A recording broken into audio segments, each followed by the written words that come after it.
माध्यमिक शाळांनी काय कारवाई करायची आहे त्याची माहिती या शीट मध्ये दिलेली आहे. मी एक वन बाय वन तुम्हाला वाचून दाखवतो. त्यामध्ये आहे नंबर 1 ला शासनाच्या आदेशानुसार शाळांनी वर्ग 11वा आणि वर्ग 12वा चे विद्यार्थी UDAS पोर्टलवर माहिती भरलेली आहे. सन 25-26 ला उच्च माध्यमिक शाळांची संच मान्यता करताना आधार वैध पटसंख्या गृहीत धरल्या जाईल. शाळांनी तुकडीनुसार विद्यार्थ्यांची माहिती भरताना तुकडीच्या निकषानुसार विद्यार्थ्यांची माहिती भरावी.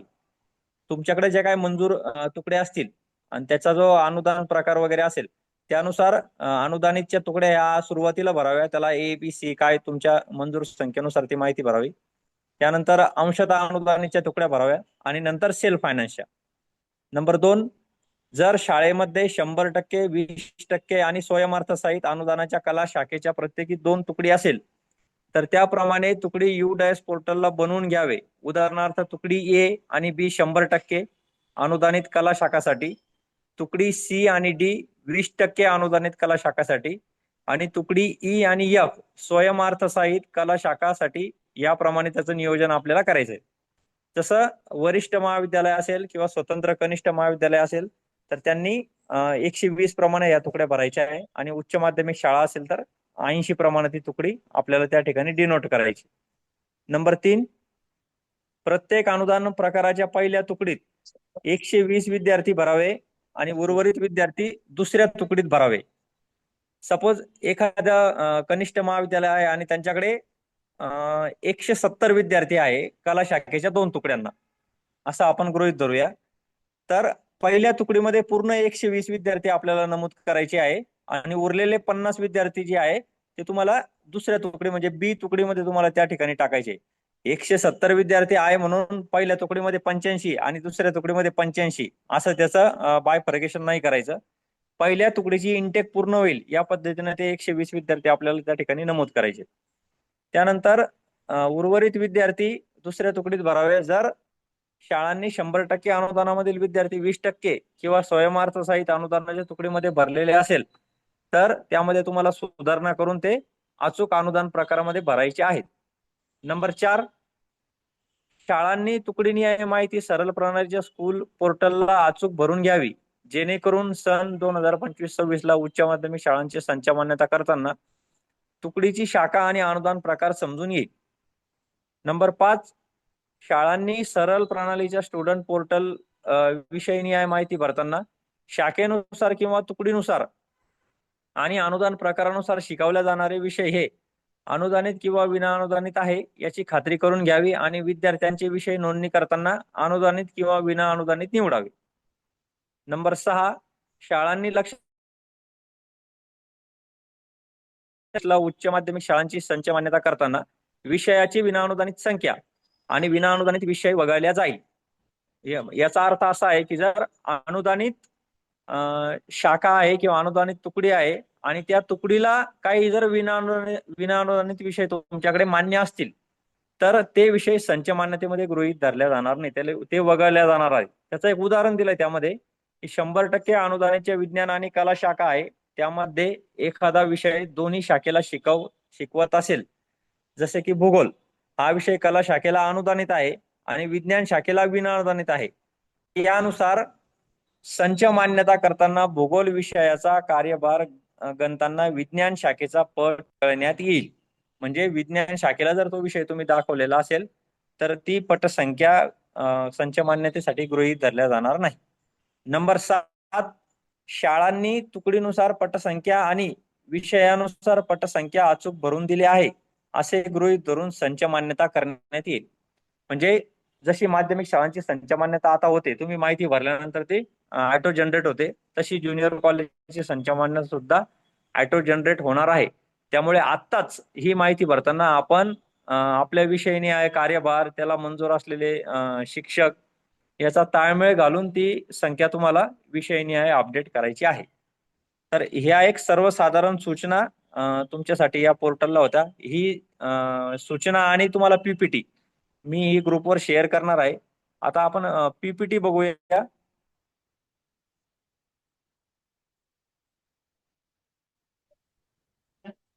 साहेब नमस्कार, बोललं चालेल का? एकदा PPT बघूत ना आपण. बरं, हम्म? चालेल चालेल. ओके. नंतर मग आपण काही शंका असल्या तर आपण बघूया. Yes sir. पीपीटी दिसते का तुम्हाला? हो, दिसते दिसते. हा, यामध्ये आहे स्टँडर्ड वाईज आणि एड वाईज डिव्हिजन आपल्याला एचएम लॉग इन मध्ये ऍड करायचे आहे. तर तुमचं जे स्टुडंट पोर्टलचं लॉग इन आहे ते तुम्हाला पहिल्या पानावर या ठिकाणी दिसेल. तुम्हाला स्कूल पोर्टल ओपन करायचं आहे आणि तुमचं जे हेडमास्टरचं लॉग इन आहे यामध्ये तुमचे क्रेडेन्शियल या ठिकाणी तुम्हाला ते इनपुट्स टाकायचे आहे. तुम्ही ते दरवेळेस वापरतात. त्यानंतर इथे 2 नंबरला आहे open the module and go to the division and add type, म्हणजे standard wise add wise division या ठिकाणी तुम्हाला कोपऱ्यात दिसेल. डिव्हिजन एड हा जो टॅब आहे त्याच्यावर तुम्हाला standard wise add wise division असा प्रकार 2 टॅब त्या ठिकाणी खाली ड्रॉप डाऊन मध्ये दिसतील. त्यानंतर हा जो आहे नंतरचा व्ह्यू आहे पेज लेआउट मध्ये. या पेज लेआउट मध्ये तुम्हाला इथे दिलेलं आहे बघा, इथं ABCD EFG असं हे 5वी 6वी 7वी 9वी 10वी हा प्रकार या ठिकाणी दिलेला आहे. तर आपल्याला ते 11वी 12वी सिलेक्ट करून या ठिकाणी सगळे क्रेडेन्शियल आहे ड्रॉपडाऊन. या ड्रॉपडाऊन मध्ये तुम्हाला तो सगळा भाग नमूद करायचा आहे आणि त्या समोर तुम्हाला त्या डिव्हिजन मेन्शन करायचे आहे. पुढच्या पानावर जर तुम्ही गेले, दोनच आहे.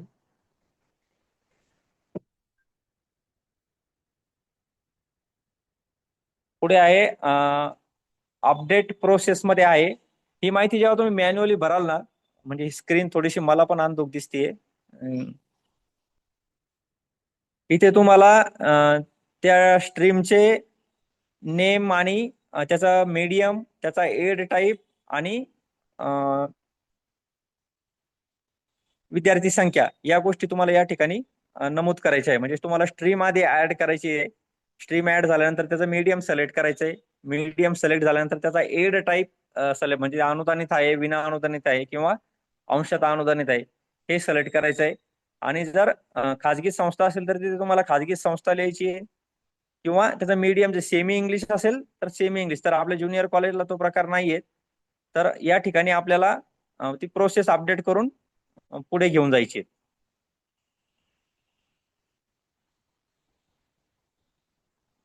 पुढे आहे डाटा फायनलाइज करायचा आपल्याला. तर त्यामध्ये आपल्याला हेडमास्टरच्या डिटेल्स भरायचे आहे डाटा फायनलाइज करण्यापूर्वी. त्यामध्ये हेडमास्टरचा मोबाईल नंबर, जो व्हॅलिड मोबाईल नंबर असेल तो टाकायचा आणि हेडमास्टरचं पूर्ण नाव त्या ठिकाणी आपल्याला लिहायचं आहे.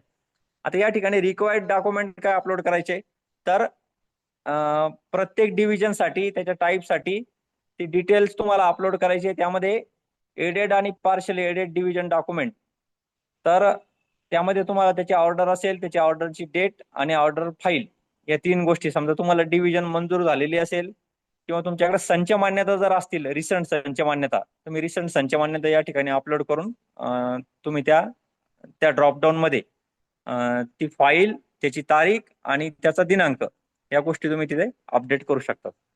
नंबर 2 ला आहे अनएडिट डिव्हिजन डॉक्युमेंट.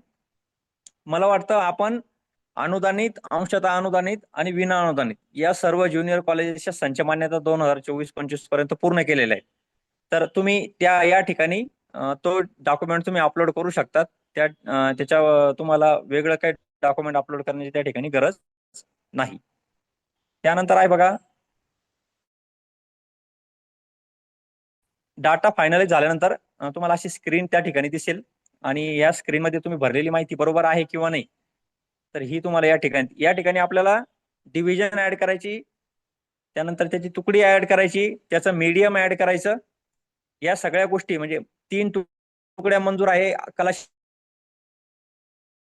ABC या प्रमाणात त्या ठिकाणी नमूद करणं गरजेचे आहे. तर ही माहिती एकदा अचूक झाल्यानंतर आपल्याला पुढच्या जी बाब आहे त्या पुढच्या तुकडीनिहाय विद्यार्थी संख्या अपलोड करण्यासाठी आपल्याला परत दुसरा एक प्रोग्राम आहे या ठिकाणी. इथे दिसेल तुम्हाला अपडेट स्टुडंट सब्जेक्ट्स. जेव्हा तुम्ही डिव्हिजन ऍड सक्सेसफुली जेव्हा अपलोड कराल तो डाटा फायनलाइज होईल. त्यानंतर तुम्हाला त्या डिव्हिजन मध्ये परत सेम हा जो युजर मॅन्युअल आहे, तुम्हाला हेडमास्टरच्या लॉग इन मध्ये जायचंय.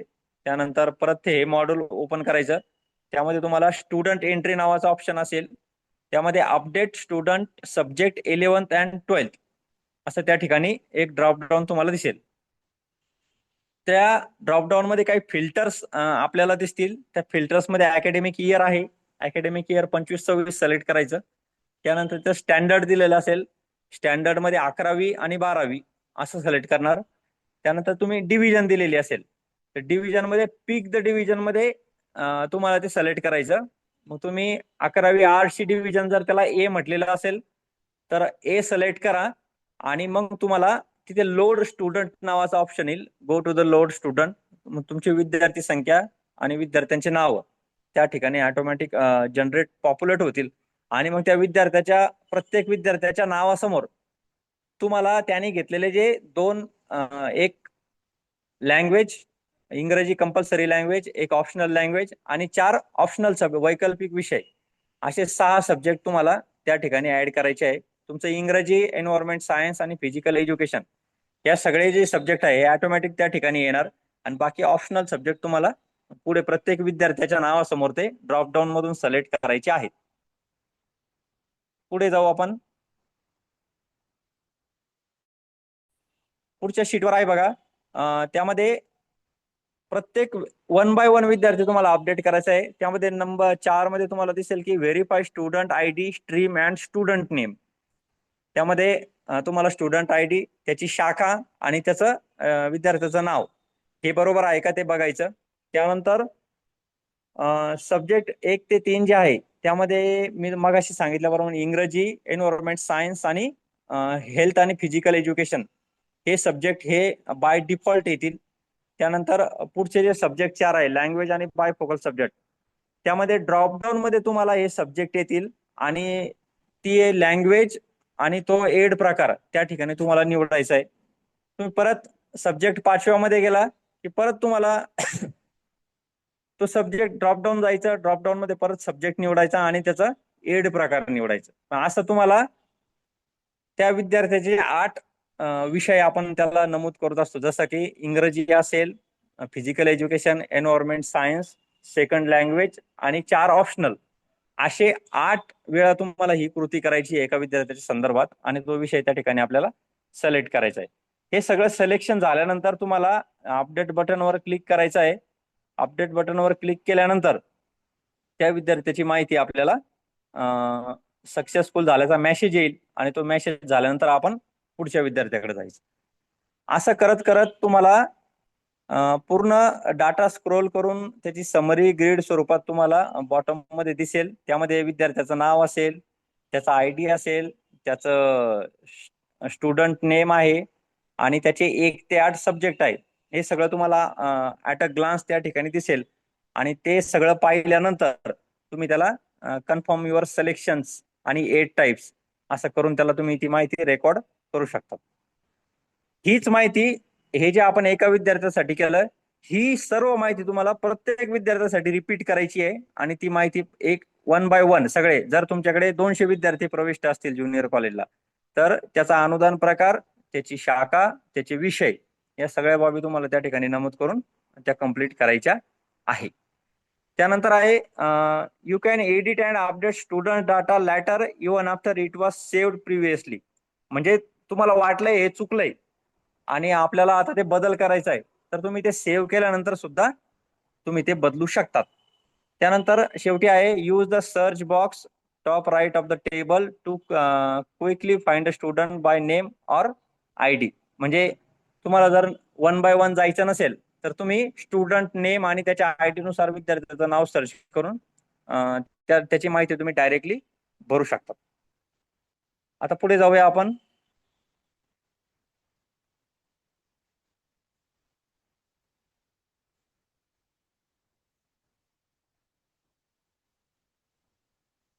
तर हा एक टास्क आहे. तुम्हाला आधी तुमचे डिव्हिजन आणि त्यांच्या शाखा, त्याचा एड प्रकार आणि त्याची संख्या आधी तुम्हाला ऍड करायची आहे HM लॉगिन मधून आणि ते सगळं अपडेट झाल्यावर तुमच्या सगळ्या शाखा आणि तुकडे अपडेट झाल्यानंतर प्रत्येक विद्यार्थीनी हे माहिती तुम्हाला परत तुमच्या लॉगिन मधून विद्यार्थ्यांच्या नावासमोर ती भरायची आहे. तर हे जे आहे मॅन्युअल मी तुम्हाला व्हॉट्सअपला शेअर करतो. वाणी साहेब प्लीज आपण बोलावं.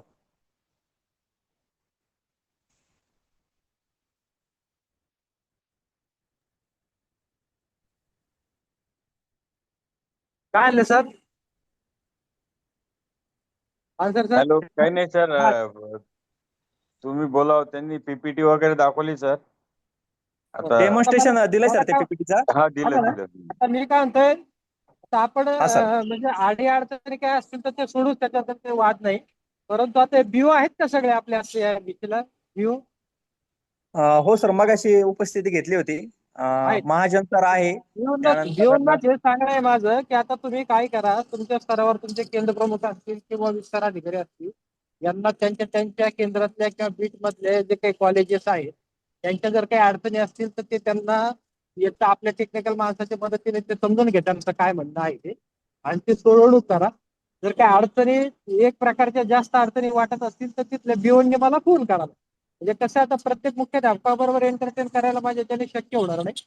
पण बिओने काय करावं, 4-2 काही अडचणी ज्या त्याच्या स्तरावर सुटत नाहीयेत, त्याचं जे काही डाटा एंट्री ऑपरेटर असेल किंवा काय काय हे असतात ना तुमच्याकडे ते प्रोग्रामर, त्यांच्या मदतीने जर ते सुटत नसेल, पानसरे सरांच्या बी मदतीने सुटत नसेल, तर मला त्यांनी फोन करावं. दुपारनंतर मी त्यांना त्याच्यात काय अडचण असेल ते पाहू. आपल्या स्तरावर सुटली तर ठीक आहे, नाही तर ते आपण कळू. पण आता जो काही डेमो दाखवलेला आहे त्या डेमोनुसार सगळ्या मुख्याध्यापकांनी काय करावं, आता ज्यांचं ज्यांचं काम राहिलेलं आहे त्यांनी त्यांनी ते काम करायला सुरुवात करावी. जे काही मोठे कॉलेज असतील त्यांच्या बाबतीत कदाचित अडचण येऊ शकते त्या ठिकाणी त्यांना थोड्याफार प्रमाणामध्ये, तर ती आपण वेगळ्याने तिथं सॉर्ट आउट करून घेऊयात. पण जी काही आपली एक एक तुकडीवाली कॉलेजेस आहेत, एक सायन्सची एक डिव्हिजन आहे, आर्टची एक आहे, कॉमर्सची एक आहे बाबा, किंवा एक आर्टची आहे आणि एक सायन्सची सेल्फ फायनान्स आहे, तर अशा एक डिव्हिजन किंवा 2 डिव्हिजन वाले जे काही कॉलेजेस आहेत आपले, तर त्यांना ही माहिती भरायला काही त्या ठिकाणी अडचण येत नाहीये. हे आतापर्यंत सगळ्या कॉलेजेसने सांगितलेलं आहे, ज्यांनी ज्यांनी माहिती भरली.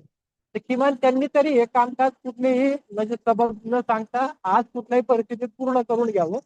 जी काही मोठ्या कॉलेजेसच्या विषयाच्या संदर्भाने जर काही अडचणी असतील तर तेवढे आपण त्या वेगळ्याने ऐकून घेऊ. ठीक आहे.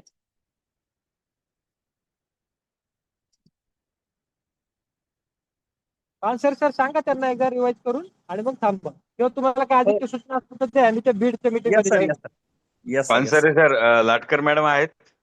हो हो, आहे सर, आहे. हा सर, त्यांना मग गाईड करा. हो हो, मी मॅडम बोलतो. आदरणीय लाटकर मॅडमला विनंती करतो की त्यांनी कृपया युडायस बद्दल आम्हा सर्वांना मार्गदर्शन करावं. सर्वांना नमस्कार. नमस्कार मॅडम. नमस्ते मॅडम. हा, आता आदरणीय वाणी सरांनी आपल्याला सविस्तर असं मार्गदर्शन केलेलं आहे. तसेच पानसरे सरांनी पण आपल्याला विथ पीपीटी प्रेझेंटेशन दिलेलं आहे आणि आपल्याला हे काम जे करायचं आहे ते तात्काळ पूर्ण करायचं आहे. आपला जिल्हा हा खूप मोठा आहे, कामाचे व्याप्ती खूप जास्त आहे. पण तरीही आपल्या सगळ्यांना विहित मुदतीमध्ये हे काम करून घेणं अनिवार्य आहे. आत्ताच आपण बघितलं की आपल्या शेजारचे जे जिल्हे आहेत त्यांचं काम हे बऱ्यापैकी चांगलं झालेलं आहे. निश्चितपणे आपण देखील हे चांगलं काम पूर्ण करू शकतो.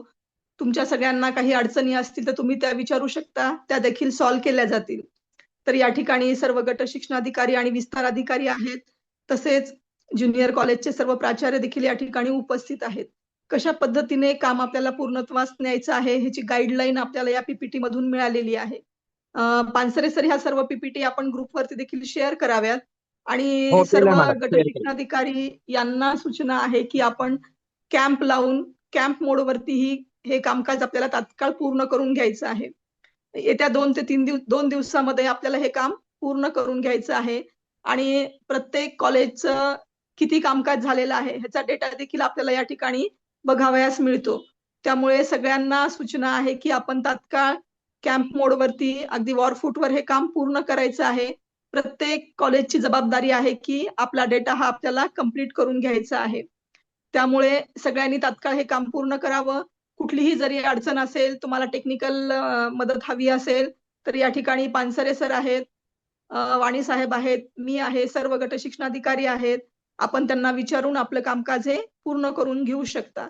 त्यामुळे आपण आत्तापासूनच कामाला लागूयात आणि आपलं हे जो डेटा आहे तो कंप्लीट करून घेऊयात. उद्या राज्यस्तरीय शिक्षण परिषद आहे. त्या ठिकाणी देखील आढावा घेतला जाणार आहे. सन्माननीय शालेय शिक्षण मंत्री त्या ठिकाणी उपस्थित असणार आहेत. आणि मग आज जर आपण काम केलं तर निश्चितपणे आपला डेटा आपली आकडेवारी वरती जाईल. त्यामुळे सर्व प्राचार्य यांनाही सूचना आहे की आपण तात्काळ आपले जे टेक्नोसावी शिक्षक असतील, जे कोणी काम करतायत त्यांना हे काम पूर्ण करण्यासाठी सूचित करा. तुमच्या बाजूला बसवून त्यांना हे काम पूर्ण करून घ्या, जेणेकरून आपल्याला पण कळेल की आपला डेटा कसा आहे आणि कशा पद्धतीने आपलं कामकाज पूर्ण होत आहे. तर निश्चितपणे आज संध्याकाळपर्यंत आपलं जास्तीत जास्त काम पूर्ण होईल यासाठी आपण सगळेजण प्रयत्न करूयात.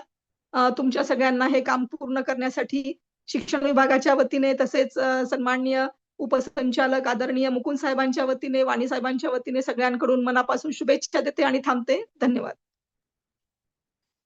पटेल सर, यूनुस पटेल सर, कुछ बोलना है तो बोलो. गोरे सर. अन्सरे सर नमस्कार. Hello sir. सर नमस्कार. पटेल सर बोलतो. बोला सर, बोला. सर ती लॉग इन पासवर्ड त्याबद्दल थोडं माहिती सांगावी. सुरुवात कुठून करायची? आपलं स्टुडंट पोर्टलचं जे लॉग इन आहे ना तुमचं सरळचं, तेच लॉग इन सरळ नाही आहे. चालत. ऐका ना सर, हा हा. सरळ मध्ये 24-25चाच अपडेट आहे, 25-26 सरळ मध्ये नाही, युडायस मध्ये आहे. युडायस प्लसला वेगळं नाही ना लॉग इन, तेच आहे ना तुमचा युडायसचा जो युडायस नाही नंबर नाही, आहे. तुम्ही सरळ म्हणताय ना, सरळ मध्ये असं म्हणू झालंय नका. आता या वर्षीपासून सरळचा डाटा आणि युडायस प्लस, ऐका ना, स्टुडंट पोर्टलचा जो डाटा आहे तो आणि युडायस प्लसचा डाटा हा इंटिग्रेटेड केलेला आहे. त्यामुळे मान्य तुम्ही आहे, हा, परंतु तुम्ही असं म्हणा युडायस मध्ये सरळ पोर्टल जे आहे त्यावर अपडेट करा. यस यस यस, तेच म्हणायचं ना आपल्याला. आपली व्हीसीचा विषय तो आहे, युडायस प्लस वरच ही माहिती आपल्याला अपडेट करायची आहे. तिथे तुम्हाला क्लिअर झालं सर. हा हा. आणि हे लॉग इन वापर, युडायस प्लसचं जे लॉग इन आहे ते लॉग इन वापरूनच तुम्हाला तुमच्या ऍड डिव्हिजन शाखा या सगळ्या गोष्टी ऍड करायच्या. हे तुम्ही जी पीपीटी दाखवली ते सगळं तिथं अपडेट करायचं आहे युडायस मधील सरळ पोर्टल मध्ये. Yes yes yes. हा, ते क्लिअर झालंय. हा बोला गोरे ओके, सर, सर. बोला. सर नमस्कार. नमस्कार. नमस्कार. तर विद्यार्थी अपडेट करत असताना ज्यावेळेस आपण सब्जेक्ट निवडतो तर आर्ट्स शाखेचे काही विद्यार्थ्यांचा राज्यशास्त्र हा विषय येत नाही, विज्ञान शाखेचा फिजिक्स हा विषय येत नाही त्याच्यामध्ये. ही एक अडचण आहे. आणि दुसरी एक अडचण अशी आहे, आपण ज्या तुकड्या अपडेट करतो एडेड अनएडेड स्कूल पोर्टलला, तिथं एकच पत्र अपलोड करण्याचा ऑप्शन आहे. ज्यावेळेस आपण ते तुकडे अपडेट करून फायनलाइज करतो आणि फायनलाइज केल्यानंतर पुढच्या विंडोला जातो, तिथं फक्त एकच पत्र अपलोड करण्याचा ऑप्शन आहे. आता आमच्याकडे समजा म्हणजे खालचे जे वर्ग आहेत 5वी 6वी 7वी 60% वर आहे, 8वी 9वी 10वी 100% वर आहे, 11वी 12वी आता 40% आहे. तर त्यांना बाकीच्या तुकड्यांना मग प्रॉब्लेम नाही आला पाहिजे, कारण फायनल डाटा फायनलाइज दाखवतो ते, म्हणजे बाकीचं पत्र आपण अपलोड करू शकत नाही एक पत्र अपलोड केल्यानंतर. अच्छा अच्छा. तुम्हाला म्हणजे एड 3 ऑप्शन पाहिजे. जेवढ्या तुकड्या आहेत ना, जसे प्रकार आहेत तसे तेवढे पत्र अपलोड करण्याचं ऑप्शन तिथं पाहिजे होतं. तुम्ही काय करा, पोर्टलला. तुमच्या हे बघा सर, या ज्या काही अडचणी तुम्हाला ज्या येतात समजा हे माहिती भरताना, त्या अडचणीचा एक मेसेज मला आहे ना, मला फॉरवर्ड करा तुम्ही, कुणी असू द्या. Yes, sir, yes. म्हणजे आता तुम्ही प्रातिनिधिक स्वरूपात मला हे सांगता येईल. अशा इतर काही अडचणी असतील तर त्या अडचणीचे मेसेज मला फोन न करता ते मेसेज एक शॉर्ट स्वरूपात मेसेज तयार करा, ते मला फॉरवर्ड करा. मी त्याचा एक संकलित एक ड्राफ्ट तयार करतो आणि तो ड्राफ्ट आपण डेप्टी डायरेक्टर साहेबांना पाठवूयात. Yes sir, thank you. हॅलो. कन्या Yes. प्रशाला सर. पैठण, खंडागळे सर, बोला. नमस्कार नमस्कार. सर, नमस्कार. कन्या प्रशाला पैठण मधून बोलतोय. एक प्रश्न होता हा, की बोला. आपला जो जिल्हा परिषदचा ज्युनियर कॉलेज आहे, आता आपल्याकडे 11वी 12वी आहे, मग त्यांनी सुद्धा ही माहिती भरायची आहे का? हो, सर्वांनी भरायची, हो, सर्वांनी. सगळ्यांनी भरायची. कारण का त्याच्यासाठी आपल्याकडे सेपरेट संच मान्यता नाहीये, म्हणून हा प्रश्न निर्माण झाला. तुम्ही सर, तुकडीचे message- ऑर्डर अपलोड करा त्यात. सर पानसरे सर, हा, मेसेज बॉक्स मध्ये आहे ना, एक मेसेज आला होता, संयुक्त तुकडीचं काय करायचं? संयुक्त तुकडीसाठी तुम्ही 2 वेळा भरा ते, एक आर्ट्सला ए म्हणा आणि कॉमर्सला बी म्हणा. अच्छा. आणि हा, एक शाळाबाह्य आणि वयानुरूप टॅब उपलब्ध करून द्यावेत, असं म्हणणं आहे एका जणाचं. नाही, संयुक्ताचा टॅब नाही येणार त्यामध्ये. संयुक्तसाठी टॅब येणार नाही स्वतंत्र. तुम्हाला आर्ट्स आणि कॉमर्स मध्ये तो स्वतः वेगवेगळ्या, म्हणजे तुमची जी इनटेक आहे, इनटेक 2 ठिकाणी डिवाइड करावं लागेल आणि 2 ठिकाणी तुम्हाला ते विषय अपडेट करावं लागेल. दुसरं सर, एक महत्वाचा प्रश्न होता बऱ्याच जणांसाठी, की काही मुलांचे आता आधार अपडेट होऊन आलेले आहेत, हो. जे मागच्या वर्षी नव्हते समजा 11वीला प्रवेश देताना, जे 12वीला आहेत, आता ते आधार अपडेट करताना न्यू टॅब उपलब्ध करून देता येईल का त्या मुलांचे नावं टाकायला? अच्छा अच्छा अच्छा. हा हा हा ठीक आहे ना. मग हे असे जे काही सजेशन आहेत ना तुमचे, ते हा हा सजेशन हा. मला फॉरवर्ड करा तुम्ही अच्छा. मेसेज टाईप मध्ये. तर मी त्याचा एक हम्म. संकलित ड्राफ्ट करतो आणि ते आपण मग डेप्टी डायरेक्टर साहेबांना आणि डायरेक्टर साहेब दोघांनाही पाठवूया. बरं बरं. हा हा. कारण आता कालावधी पण कमी राहिला ना. हो आहे. आजचीच तारीख म्हटली त्यांनी शेवटी, पण थोड्याफार हो ना. अडचणी आहे त्याच्यामध्ये, आम्हालाही त्या जाणवतात. तर आपण ते हम्म. सोल्युशन काढण्याचा प्रयत्न करतोय त्याच्यात. चालेल. हो. Yes. ठीक आहे, थांबूया आपण मग. सर्वांनी हो, सर. शीघ्र पद्धतीनं जेवढं शक्य होईल तेवढं पूर्ण करण्याचा हा प्रयत्न आपला आज आहे. आज शेवटची तारीख आहे त्याची. जसं वाणी साहेबांनी सांगितलं की त्याला मुदतवाढ मिळेल की नाही ते काही सांगता येणार नाही. पण आजच शेवटचा दिवस आहे असं गृहीत धरून आपण हे काम आजच्या आज पूर्ण करण्याचा प्रयत्न करूयात. हा.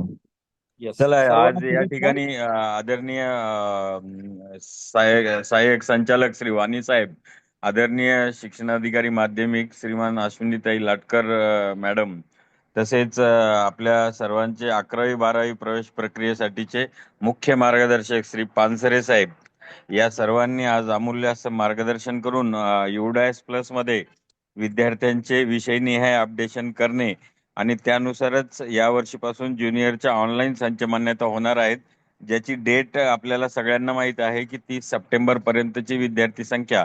पण तत्पूर्वी 25 सप्टेंबर पर्यंत आपण सगळ्या बीओ लॉगिंगला विस्तार अधिकाऱ्यांच्या मार्फत फॉरवर्ड करून त्यांच्याकडून सँक्शन करून घेणं अत्यंत आवश्यक आहे. कारण 30 सप्टेंबर पर्यंत त्यांच्याकडून सँक्शन झालं तरच आपली संच मान्यतेला विद्यार्थी संख्या पकडल्या जाईल.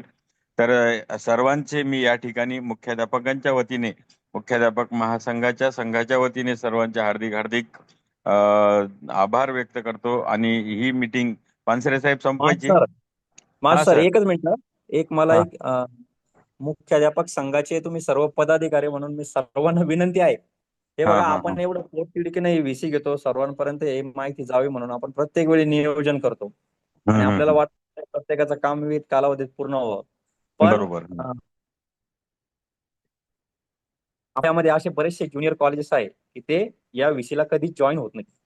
आणि मग नंतर काय होतं, व्हीसी झाल्यानंतर त्यांचे फोन यायला सुरुवात होतात की तुम्ही ही माहिती सांगा, आम्हाला हे कळालं नाही, आम्ही व्हीसीला नव्हतो. तर मुख्याध्यापक संघाच्या माध्यमातून असा काही प्रयत्न झाला की सगळ्यांनी यावं बाबा, हे महत्वाचं काम आहे आणि या महत्वाच्या कामामध्ये आपला जिल्हा अग्रेसर राहावा अशी आपली अपेक्षा आहे सगळ्यांची.